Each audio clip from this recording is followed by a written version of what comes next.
엘리후는 이제 욥을 향해 자신의 말을 집중해서 들어야 함을 요청합니다. 그는 자신이 아는 것을 가감 없이 그리고 최대한 객관적으로 말하겠다고 선언합니다. 그러면서 하나님이 자신에게 지혜를 주셨음을 암시합니다. 또한 자신은 어떠한 권위와 위험을 내세우며 토론을 이끌어가지 않을 것이라고 말합니다. 이것은 자신이 욥과 동일한 사람이라고 인정하기 때문입니다. 사실 엘리후가 지금 말하고 있는 이 권위를 내세우지 않겠다. 이 말은 신앙인으로서라면 가져야 할 태도라고 생각합니다. 예수님을 믿는 우리들은 권위적인 태도로 대하지 말아야 합니다.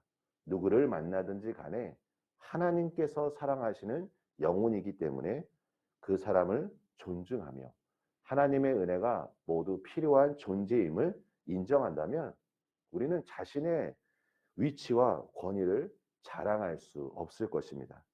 또한 그는 욥을 향해 자신의 말에 잘못이나 오류가 있다면 언제든지 반박하라고 말합니다. 엘리후는 욥이 그동안 말했던 내용을 모두 알고 있었습니다.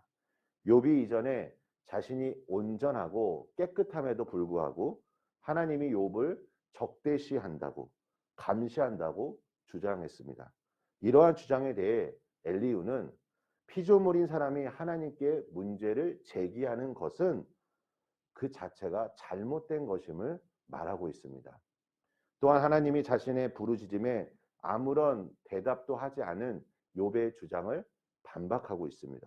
그 이유는 하나님이 사람보다 크시기 때문입니다.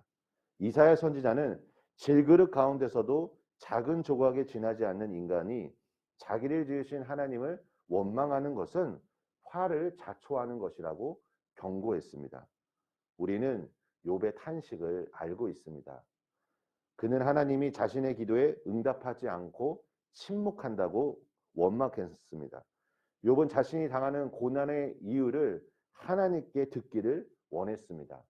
우리가 만약에 고난당하는 이유를 알고 있다면 그 고난의 목적을 우리가 알고 있다면 그만큼 고난은 견디기 쉬울 것입니다.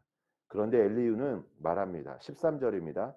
하나님께서 사람의 말에 대답하지 않으신다 하여 어찌 하나님과 논쟁할 수 있겠느냐라는 것입니다.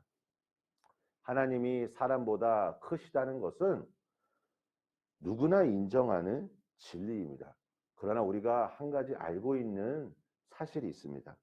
하나님은 이처럼 크고 위대하신 분이지만 우리를 외면하지 않으시고 우리와 교제하기를 원하시며 우리의 기도를 들으시고 응답하신다는 것입니다. 그리고 그 가운데 은혜를 베푸시고 긍휼을 주시는 분이 바로 우리가 믿고 있는 하나님입니다. 엘리후 또한 욥의 친구들처럼 욥을 향하여 훈계자로 지금 그 역할을 하고 있습니다. 빌립보서 2장 3절과 4절에 아무 일에든지 다툼이나 허용으로 하지 말고 오직 겸손한 마음으로 각각 자기보다 남을 낮게 여기고 각각 자기 일을 돌볼 뿐더러 또한 각각 다른 사람들의 일을 돌보아 나의 기쁨을 충만하게 하라. 우리가 사람과의 관계 속에서 살아가고 있기에 오늘 제가 말씀드린 이 빌립보서 2장의 말씀이 우리에게 귀한 메시지를 준다고 생각합니다. 우리가 각각 자기보다 남을 낮게 여기고 그리고 다른 사람들의 일을 돌보는 것, 이것은 주님의 마음이 있는 사람이 할 수 있는 순종의 모습이라 생각합니다. 사랑하는 성도 여러분, 오늘 하루도 주님의 마음을 구하시고 우리가 다른 사람들을 돌보며 섬길 때 하나님이 우리에게 주시는 그 기쁨이 충만하게 임하시길 예수님의 이름으로 축원합니다. 우리 함께 기도하겠습니다. 하나님 아버지 감사합니다. 주님 주시는 은혜와 평강이 충만하게 임하길 원합니다. 아버지 하나님, 우리 안에 예수 그리스도의 마음을 품길 원합니다.